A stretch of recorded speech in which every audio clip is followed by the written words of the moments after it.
Hi ha hagut moltes vicissituds, no? Aquí, per exemple, quan es va començar a fer teatre aquí, les dones no podien sortir a l'escenari. Això era pecat, no? I aquest grup va començar amb el nom d'Agrupació Artística Medea.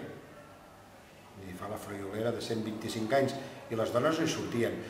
Després, mica en mica, això es va anar canviant, i quan va arribar la guerra aquí sí que va haver-hi un peron, fins que aleshores, ja a través de l'Església, que d'alguna manera el que va fer va ser envoltar totes aquestes entitats culturals, les va posar sota l'auspici de l'Església, era una forma de sobreviure en aquella època, però per contra van arribar els anys de la censura, aquí es censurava tot, es controlava, no aquí, a tot arreu, es controlaven els diàlegs, es controlava absolutament tot.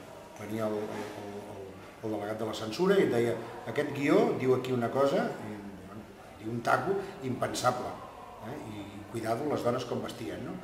Mica en mica, gràcies a Déu, això es va anar superant, però sí que va haver-hi una època que va ser durant la Guerra Civil i la postguerra que va costar molt tornar a donar-li dinàmica. Afortunadament, cada vegada ens hem anat alliberant de condicionaments.